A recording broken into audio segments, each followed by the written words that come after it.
Hello and welcome. My name is Rob Montgomery. I teach mobile journalism, mobile filmmaking, and what is really cool is in the version 3.2 of LumaFusion, the world of transitions expanded exponentially. There are 35 new transitions. These are effects that you can put between shots on your timeline that really unlock a lot of creative potential. Let's take a look at what I'm talking about here. Here is LumaFusion on my desktop on an iPad here. And if I just preview a little bit here, a little reel I have made for you, I just want you to see a little bit of the new stuff.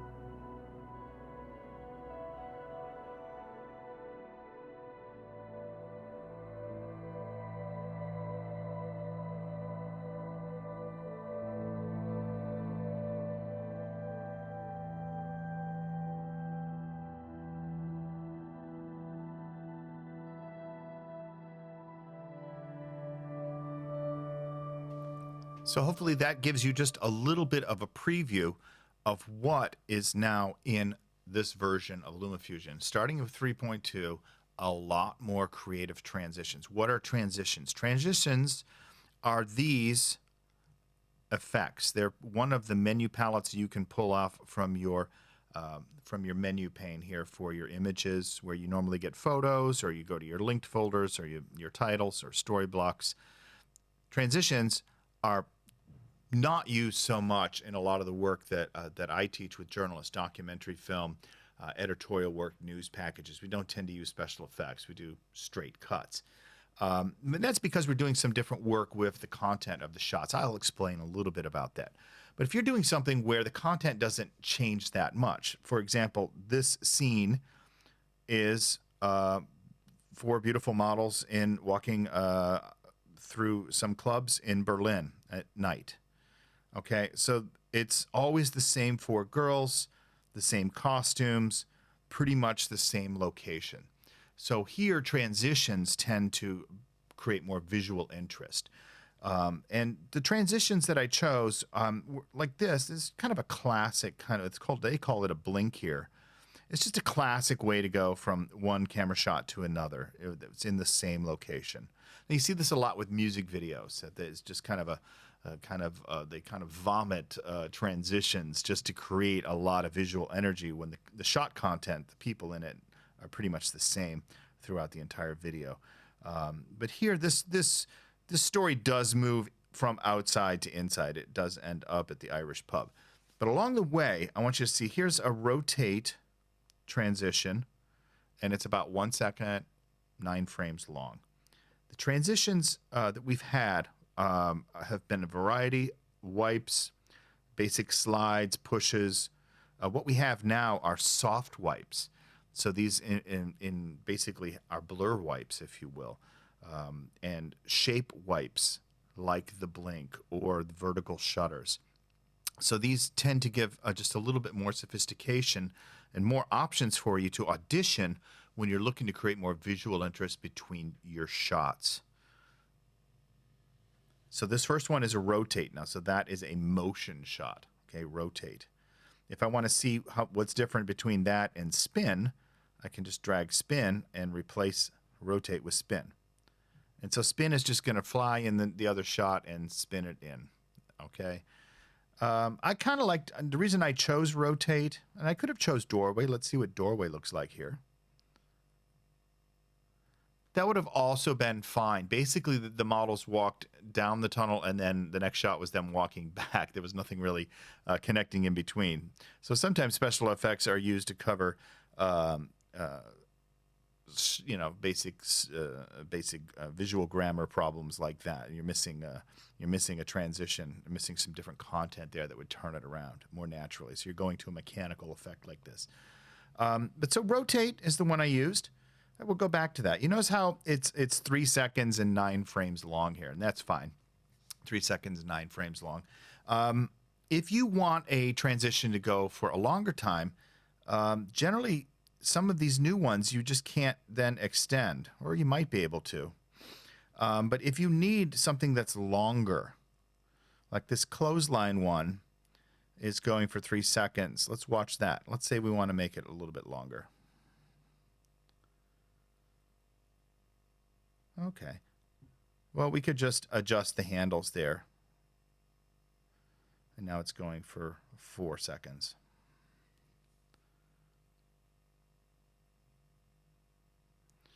You can do up to 9 seconds on your transitions. If you go down to the settings cog, the gear down here, and you look at what you have set for timing on your clip defaults. The clip defaults are for photos, titles, and transitions, and how you want them to fit. Basically, the time here for a transition is I've got it set to 3 seconds. I can go up to, I can go up to 10 seconds, actually. And I'll show you an example where I extended a transition out. But so I kind of like 3 seconds as a starting point. And if you use the numerical, you want to go 3.0, enter, and then you'll get 3 seconds. Okay, so that's what I was just doing there, showing you with the pencil tool there a way to dial in exactly the seconds and frames that you want. So that is a little scene here. Let me just show you what it looks like without those transitions, okay? So if we just go to what we call straight cuts and just audition this scene. Okay, the girls enter, over the shoulder shot, face shot, neutral, panning right to reveal the door and them, hands. I mean, there is some visual grammar going on. There is some filmmaking going on here. But it's basically just kind of, hey, let's just take some pictures as we walk through the night scene here in central Berlin. I'm filming in ProRes, so it's pretty good quality. No, everything's handheld, so there's nothing fancy going on. But it can, and it's fine with straight cuts. It's fine. It depends on what you want to do with it. If I'm doing like what I'm doing now, voiceover to tell the story. These are 4 young American models visiting Berlin for the first time. They'd never met before, and now they're best friends. And they call themselves the whole posse. Then I probably wouldn't use so much special effects. But since I have now a whole palette, I'm indeed tempted. Now, as you look at this, okay, so this is just straight cuts. So how did I decide on some of the transitions that I showed you and ended up with on my edit? Well, rotate I already explained. That was a quick way to do a turnaround, okay, by introducing a little pizzazz. Here, you might be tempted to say, oh, let's try a blur cut or a directional cut. And so you kind of just have to audition some of these. And remember, each of them is going to be 3 seconds. So that's a good safe place to experiment. I'm going to drop that between those 2 shots and play it back. So that kind of works. It kind of is like a blink, a blur, a little bit. Oh, now we're on the hands. It's not really necessary because the shot content, the shot size is so different than the previous shot. So I probably wouldn't use a transition there. Let's see, coming out of that shot, yeah. Maybe I'll use, you might be tempted to say, let's earthquake. Okay. Probably not me. I'm probably not going to be tempted, but you might be tempted just to see what these things do. And it's going to artificially kind of shake that second shot or the first shot and drop it out of the way and reveal the second one. These are kind of some of these like earthquake, clothesline, drop in, fall, the ones that you're seeing over here on the left. They're really kind of like those. Maybe you're doing a funny video where you need, a visual sight gag, a transition at the end of a sketch or something. Well, that's what they're there for. So I really just think you want to spend some time with just some basic shots. Take 5 or 6 shots, put them on the timeline here, and drop some down and see what they look like. Try them at different times. You can set your default transition here, or you can modify them after you drop them down. So if you want that earthquake to happen in 1 second, 9 frames, let's see. That's probably better, more accurate. Feels more like a real earthquake there. You get the special effects synchronized with it, and it starts to, you start to gel with some of these. Let's go back and look at some of the other ones that I used. Now, you may not have noticed this at first, but I also used some transitions on titles, and that's another way to think about using some of these new transitions. So I've dropped them here at the front of where I have these labels. So I have these labels coming up over as a text overlay. I'll just double click on that and show you that that is a text overlay. That is a shape and a text element. So that's my shape, that's my text element that says rotate. That's where it lives in the frame. And I use vertical shutter to make this reveal. And so it's happening very quickly in a third, point 0.3. So once you start combining some of these transitions and, subtle, little spice, a little bit goes a long way. You start to see that it's a really big improvement in the toolkit that you have with LumaFusion. And I hope that you will experiment with transitions. And let me just show you a couple more examples here. Here's what I mean by like telling a story with just straight cuts. This was last week in Austria. Okay, my wife is crazy. I've got the pictures to prove it. She likes to climb mountains. I film it. She flies a drone. That's how crazy it gets. We do that everywhere. So we just, and we're also editing on the trail. We're editing in the mountain hut. We're editing in the cafe afterwards, in the beer garden or wherever, and trying to put a little daily reel together. So let me just play this. So here's a creative shot, time lapse that she filmed. Yes, that's the mountain we're climbing. Introduce the characters, some of the strange scenes you're going to see. Here's the elements of pain and hiking and reaching the summit, and then the hero shots of the drone. It's fine as straight cuts. You can see the music binds it together, voiceover narration, which I'm providing here in an ad lib fashion, all works because the shots are telling the viewer exactly those elements of this journey. But then we had the place to ourselves. So we did kind of a series of radial pans. Well, she did. She's the pilot. If I had the drone, it would crash. Trust me. So she is the one who is flying, and we had a bunch of shots like that. And so we were thinking, okay, great. This is our story, and it ends here. All right, ends with a nice slow-mo portrait shot.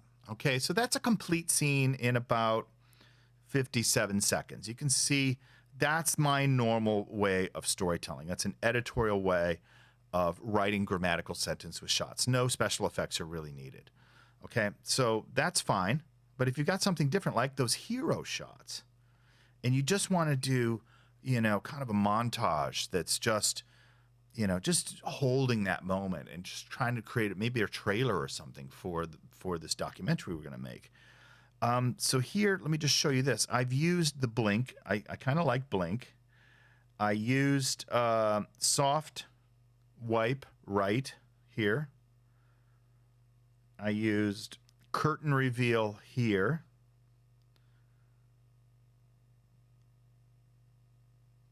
Vertical shutter. Vertical shutter kind of really works for these kind of landscape shots. So you might want to consider that one in your audition. So and then here's a fade to black and white and back to color. And notice that is one that I made longer. So that is 8 seconds. But for some reason, I can't extend it beyond 8 seconds. That's weird. So that's where I would show you. If you run into that problem where for some reason you can't extend the time of the transition, just delete it. Go into the settings there. Go to transition, make it the max, 10 seconds. And then just drop it back down. So I'm just going to drop that back down. And here we are. It's going to slowly lose the color. Dramatic music. Come to a different shot size, different moment. Color comes back. And now if I want to shorten that, I can shorten it. But I can't make it any longer than 10 seconds. So that is your hard limit here with these transitions. In this, let me just play you the scene, and I'll show you another special effect that I did. I combined transitions with some keyframing.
So context matters, right? I mean, I'm envisioning this as a scene that is kind of a climax in this documentary, which will probably be 30 to 40 minutes long, made for television. It's been filmed over 6 years as we hike across the Alps, mountain hut to mountain hut in this region. And so this is just a fresh scene, and it just kind of works because it really is us against the world. So it works thematically, it works directorially. So this is how I'm using the tool of transitions to emphasize those traits in this scene, how it might work in a larger piece. So I hope that helps. I mean, it's fun just to play with special effects. If you want, I recommend just doing kind of a music video and get some energy going, have a nice bouncy track, have some people dance to it, and just cut on the action and cut with transitions and see what kind of fun things you can build. Like I said, one final thought here. To do a little bit more sophisticated stuff here, look at how this whole builds. So this, I would have had to, before this, this blink transition just saves me a lot of keyframing time. I would have to set up a whole keyframe to do and time it with the cropping of the top and bottom to create that effect. So this just is a huge time saver here to have that automatically. And then on top of that, with these overlays, then I can just focus on creating elements and synchronizing them with the motion that's already built into the blink. Does that make sense? And this was really just built kind of really quickly, and I haven't really altered it. You can see I've got little keyframes here that will drop down the Alps. It will blend it, the opacity up, and it just creates a nice little title build here over that moment. And then a secondary reveal of, okay, this is across the Alps. This scene is Mondspitze in Austria, Moon Peak Mountain, if you will. So that gives me a nice little thing that I can copy and paste across my other scenes that take place in other locations in the Alps. So I've through this process, created kind of a master titling effect, and then I'll be able to repeat it with different locations. And what unlocked it was just this new fascinating tool of transitions and the more sophisticated transition styles that are available in LumaFusion starting in version 3.2. So shout out to the dev team. You guys rock. Keep the goods coming. This is just getting better and better. My name's Rob Montgomery, and well, this is the Smart Film School. I hope you enjoyed this kind of sneak peek and deep dive into transitions with LumaFusion.